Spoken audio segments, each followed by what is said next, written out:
Thank you. Thank you. Glad to be back. Went out to a power plant this week. Great visit up in New York City. Now I'm going to talk to you about marketing your risk management or your risk engineering program to be able to show the world what you do to manage risk. So you clicked on the title. Let's jump right into it. We're going to talk about marketing. Well, what does marketing involve? Marketing involves first getting some content, figuring out what we're going to market. And if you think about it, our power plants, our refineries, our industrial facilities are what we are trying to market. We're marketing the risk. So let's start with that. That's the content that we're going to have. And then what are we going to do? We're going to inspect that content. We're going to go out and inspect the plants. We're going to research our material and figure out just what it is that we want to tell, what story we want to tell about that plant. So then once we've done the inspection, now it's time to write the reports. And we've done a little bit of videos on that. We have a couple videos on the channel about what are in risk engineering reports. So the risk engineering report is part of the process. We have now completed the review of the facility. We've addressed the risks, and now we're going to show the world and tell the world what we've seen and found. So that's where we move into the real marketing phase. That's where we start getting into underwriter presentations.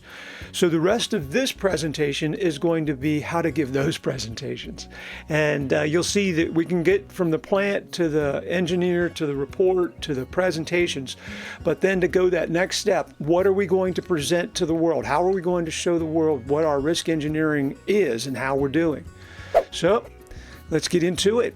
Of course, there's going to be a summary and a conclusion, but basically we're going to talk about each of the individual risk engineering reports. We'll talk a little bit about their structure and purpose at first, just so people can find things in there.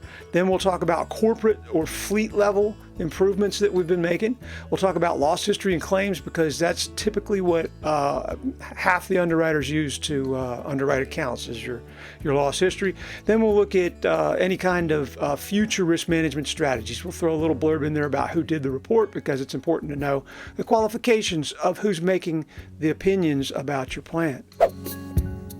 All right, so let's get into it. The first section is the executive summary. So I'm going to cover a couple of slides here about what should go in an executive summary. Let's cover the risk engineering program. Let's start big and then we'll work our way down. Let's talk about what we have for a risk engineering program and what our objectives are. Boy, those are fancy corporate type words. What do we mean by example objectives? So here you go. Risk engineering program objectives. Feel free to rewind and go through them. I'm not going to go through them all for you, but these are typical type objectives that you can massage or use or adopt on your own to incorporate in that executive summary. You also want to include key findings, anything that was important that they should know about, that anybody reading that, whether it's an underwriter, an engineer, or another risk manager. And then if you've made any improvements, we really want to highlight improvements in this because remember the reports are going to be laden with recommendations and deep in there might be some complementary material, but we want to take this opportunity when we're marketing our own risk engineering to be complementary of our programs, okay? So we're going to brag about anything that we do, improvements. Here's some examples. Again, this is going to be the theme of this presentation is to give y'all plenty of material to work with. You might hit pause and rewind. If I start getting comments and you ask me to put them in the description, then I'll start doing things like that. All right. So the last thing we want in the executive summary, any significant changes or trends that we've seen across multiple locations. There's certain bushings out there that were an issue for a while. We see that transformers can be an issue. So if you have a particular issue raising its head in your facilities, you should bring it up to the attention of the carriers. I know folks are a little bit worried about what's the carrier reaction going to be, but believe me, the earlier you talk about you're investigating things and you smooth that transition from they don't know about it till they do, the better off everybody's going to be. All right, so battery storage, that could be one of the ones that sneaks up and gets certain folks if you're looking at long-term battery storage. Alrighty. Next thing we're going to get into is the actual risk engineering reports. Okay, so we're going from the executive summary of our risk engineering marketing plan. We're going into the introduction of what our risk engineering reports are. And the reason we want to talk about these reports is that they're not all the same across everywhere you go, right? Some insurance companies only give you a list of recommendations. Third-party companies will do exactly what you say to do, and they won't put in any recommendations if you don't want them to.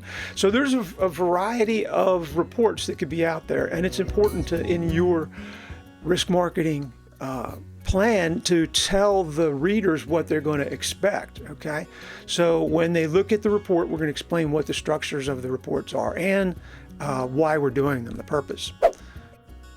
Gives you an idea here. So why do we do risk engineering reports? This is general, but you might have something that goes along these lines. We want to identify risk, we want to mitigate and control risk, and then we want to prioritize where we spend our risk dollars. And if we have a list of recommendations to get done, we can go in and figure out where we get the most bang for the buck. But it all starts with these risk engineering reports. So we explain to somebody how to look at and read a risk engineering report. We tell them now where to find the information, because remember, they may be looking at one or two, or they may be looking at 5 or 10 of these reports. And if they're looking for certain information, it's helpful to know how they're all put together. So this is where we want to explain to them the structure of the risk engineering reports that they're going to come to. Alrighty, now we want to talk about the methodology. When the risk engineering was performed, was it one engineer who came to the site? Was it a fire protection and a boiler machinery engineer? Was it half a dozen chemical and process engineers? Was it a remote telemarketing type visit? Did you use it on Teams or a chat type system? Did you do it in person? So the methodology. We can also talk about any special tools that we use that would help the reader understand, again, that this was more than just interviews, record reviews, and a walk around the plant. If we had actual tools for risk assessments, if they're in there, we want to put that in there. And now the importance of aggregating the data. So you go out to all the plants and you do the individual inspections, and each individual inspection has its own summary of the risk, right? It even says good, bad, fair, poor. It's got all these ratings. Well, you take those ratings and you then put them on another chart that shows that plant compared to the rest of the plants. So if you have half a dozen plants and one is good and 5 are bad, the markets are going to worry about that one that's good. If you've got half a dozen plants and 5 are good and 1 is bad, they're going to feel like, well, that bad one is going to get picked up pretty soon. So that's why it's important as far as a communication tool to help spread the word that you are improving, if you are. But then the other thing that it does is it takes that plant manager at that plant who needs improvement, and he can see by the light of day that everybody else is better than he is. And he can then go when he needs resources and say, this is why I need the money, because I'm falling behind. So it helps all around. So let's spread the news. I know it can be hard for some plant people to let other plant people know what they're doing, but at a corporate level, if you want them all to work better together, they need to talk more together. They need to see what each other are doing. So key performance indicator dashboards are great. This is a tool that's used in the process industry, but it can work anywhere. Red, green, yellow, tells you whether it's good, bad, or somewhere in between. So look at using some sort of dashboards to help communicate quickly what the overall fleet is doing. All right, next we're going to move into the summary of the individual locations. So we're going to talk about the key findings, that is the recommendations, any new specific recommendations that we should address. We'll talk about the assessments. Were they good, bad, fair, poor? How did they turn out? And this is where we'll discuss the overall incidents that could happen, the scenarios, the valuations. The EMLs, the MFLs, the PMLs will go into this section of the risk assessment results. It helps the underwriters if you summarize all of the PMLs and MFLs and they don't have to go to every single report, go to the second to last page and find the section on MFLs. They really want to know the MFLs. That's why engineers put them in the back of the report. So if you really want to make some friends, put them all together in your risk engineering marketing plan. There we go, just to wake everybody up, some cool shit to look at. What do you think? Alrighty, so after we've got all of the risk assessment results, now we're going to talk about the risk mitigation strategies. What have we done? These are accomplished recommendations. So a lot of times if a recommendation gets completed, it might just get taken off the report, and the new report doesn't even reflect the fact that, you know, work was done over the last 3 years to accomplish something major. So we do want to identify all the closed recommendations and all the accomplishments we have. And next, we're going to look for any areas where we have common trends or areas for risk improvement. And this, going back to those bushings again, that, you know, it's just typical that if you have a failing part, that part could be failing elsewhere in your fleet or system. So let's identify it early and figure out how to go out there and get ahead of the failures. Now we're going to move on into the corporate or fleet level improvements. We've gone from the actual facility level, plant level. Now let's talk about what the fleet can do, what the corporate can do. Okay? When the corporate gets involved, you're looking at an opportunity, and you're looking at some risk, because corporate can come in and say, do it this way, and it could be wrong. It could be right over here and wrong over there. So corporate influence has to be used carefully, and there are tremendous examples of it succeeding, and here I'll give you a few. One of the things you can do is facilitate communications between the facilities, right? Especially if they're in a silo mentality where they only do their thing, they don't share any resources or information or knowledge. You can set up meetings where they start to get together. They appoint 1 or 2 people from maintenance, 1 or 2 people from I&C or from engineering. And these groups then periodically get together. They bring up items that have happened in the plant, but really what starts to happen is they build relationships. And no matter how many committees you're on, if you haven't seen somebody face to face, if you haven't broken bread with them, if you haven't had a chance to laugh and get to know that person, the first time they ask you for help, it's going to be very difficult to just say, oh yeah, I'll give it my all. You can have everything that I have in my head, it's yours. But once you know somebody and you're willing to, you know, work with people, and you know they're willing to work with you, then those questions they just come and go. You just fix them right as soon as you get the question, you know the answer, and they move on. So corporate risk control measures that are effective are the ones that we see adopting the strategies that come up from the plant. So the people that figure out a solution to their problem, and then they share it amongst the larger group. Somebody else says, I had that same problem, thank you for the solution. So that's kind of where we're seeing the benefits, not where corporate comes down and says, from now everybody has to do it our way because standardization is the only way and we are the only ones who can standardize. That's not the way to implement corporate strategy. It's a lot better to take the ideas from the ground floor and help them get to where they need to go. That's your role in corporate. Alrighty, now we're going to present the data to the markets, and we're going to present it in the same red, green, yellow chart format that gets everybody's attention. And here's a place where we can show that they're improving and show how close they are to our standard of what we're going to consider HPR or whatever our company standards are that we're trying to achieve. All right, if we spent a lot of money or we're going to spend a lot of money, we want to highlight that. We want to tell them what's coming up, big investments or innovations, anything that's new or different, and especially anything that's going to affect multiple locations. If you're changing out the foam concentrate in 6 refineries, that's something they would like to know about. So let's bring up the issues that affect multiple locations. All right, think you got some multiple fire hazards at this location? You sure do. The Mark Boone Valve House. Now, we're going to move into loss history and claims analysis. And like I said earlier, this is one that some of the underwriters just go to this and don't look at anything else. But we're going to look at historical loss data going back 5 to 10 years. And we're going to look at, what the losses were from the ground up. We're going to look at what the deductibles were. We're going to look really at what the premium payment was to the markets, because we want to know and we want to be able to present whether your account was profitable to the markets or not.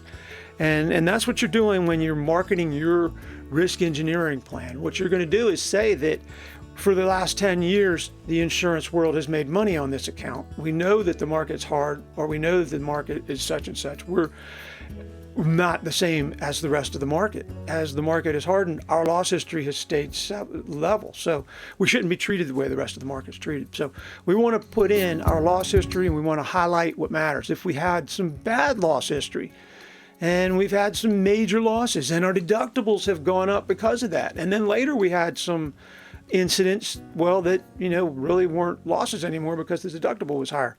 Well, those are things that we want to be aware of. We're not going to put those on the loss history because the markets haven't paid for them.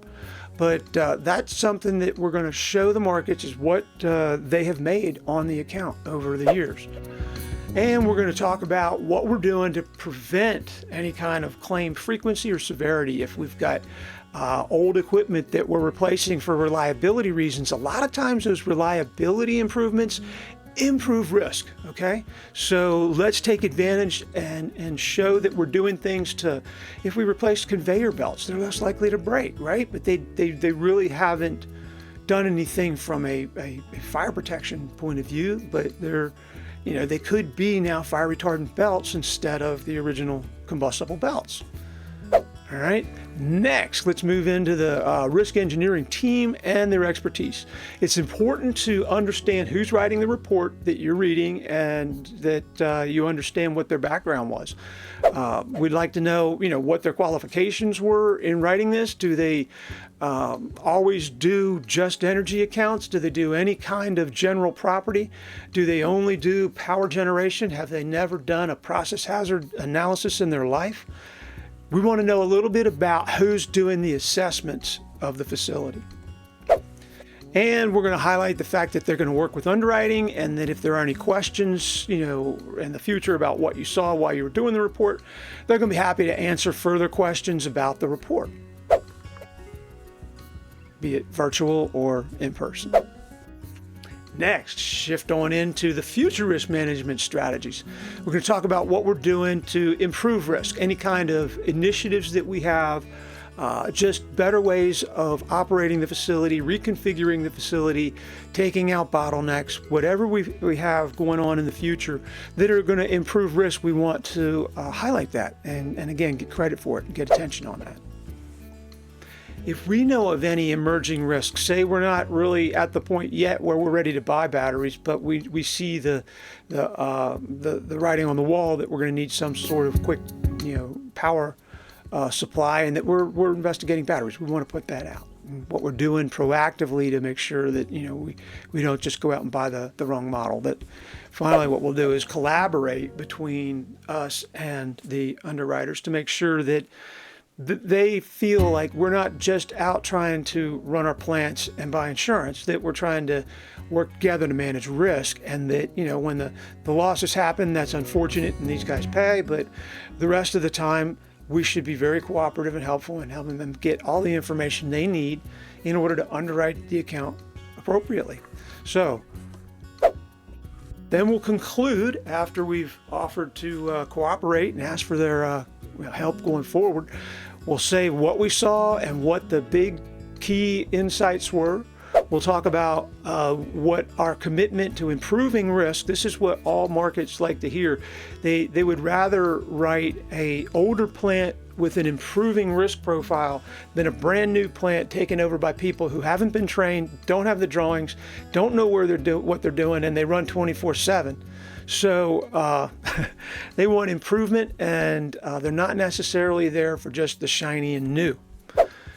And again, we want to invite them for further discussion on this report and all the reports that were in the presentation, so that they have a chance to really give us the best terms and conditions that they can. And with that, Bob's your uncle. We're done. If you have any questions, please feel free. Leave them in the comments, and just enjoy a little bit of bumper music on the way out. Thanks a lot, guys. Take care.